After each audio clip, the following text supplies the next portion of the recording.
முதல்ல மகிழ்ச்சினா என்ன? வாங்கும்போது மகிழ்ச்சியா, கொடுக்கும்போது மகிழ்ச்சி? தீபாவளி, பொங்கல், ஒரு புது ட்ரெஸ் வாங்கணும். இந்த புது ட்ரெஸ்ஸை நாம் வாங்குறதுக்கு முன்னாடி ஒரு போராட்டம் இருக்கும்ல, அந்த இடத்துக்கு போங்க. டிவியில் அழகாக ஒரு விளம்பரம் வரும். ஒரு 30 வினாடியில் அப்படி 30 ஆடைகளை போட்டு ஒரு விளம்பரம் வரும். அந்த விளம்பரத்தை பார்க்கிற சாதாரண குடும்பத்தில் இருக்கிற ஒரு பொண்ணு அவங்க அப்பா கிட்ட கேட்கும், அப்பா இந்த பொங்கலுக்கு எனக்கு இந்த ட்ரெஸ் வேணும்ப்பா. ஆனால் அந்த அப்பாவால் அந்த உடையை வாங்கி கொடுக்குற அளவுக்கு சம்பாதிக்க முடியுமான்னு தெரியாது. தான் வாங்க நினைக்கிற ஆடையை எப்படியாவது வாங்கணும்னு நினைக்கிற பொண்ணு, தான் பொண்ணு மனசு நோகாமல் எப்படியாவது வாங்கி கொடுத்துடணுங்கிற அப்பா. இந்த குடும்பமும் தமிழ்நாட்டில் இருக்குது. அப்படியே திருப்பி இன்னொரு பக்கம் பாருங்கள், புது புது டிசைனில் வைரம் இருக்குது, வைடூரியம் இருக்குன்னு விளம்பரம்.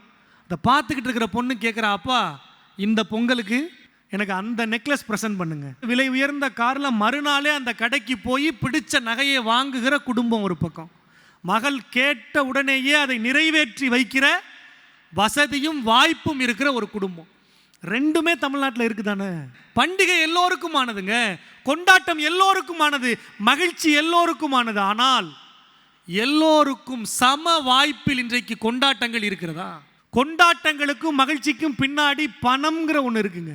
அப்போ இந்த பணம் தான் மகிழ்ச்சியை தீர்மானிக்கிறதா? நான் கொஞ்சம் யோசிச்சு பார்க்குறேங்க.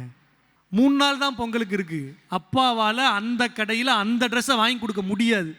ஆனால் பொங்கலுக்கு நாள் அவங்க ஊர் சந்தையில் இருக்கிற ஒரு கடைக்கு அந்த பிள்ளையை கூட்டி போய், டே இந்த பொங்கலுக்கு இந்த ட்ரெஸ்ஸு வாங்கிக்க, நிச்சயமாக 2 மாதத்தில் உனக்கு பிறந்தநாள் வருதுல்ல, அதுக்கு அப்பா உனக்கு நீ கேட்ட அதே ட்ரெஸ்ஸை வாங்கி தர்றேன்டான்னு சொல்லி நம்பிக்கையாக தன் கையை கோர்த்து கொண்டு நடந்து போறாருல, அந்த நம்பிக்கையை நினைத்து பார்க்கிற போது, எடை போட்டு பார்க்கிற போது, பணத்தால் மகிழ்ச்சி அல்ல, உறவுகளின் நல்ல மனத்தால் தான் மகிழ்ச்சி இருக்கிறது என்கிற உண்மை நமக்கு புரிய வருது.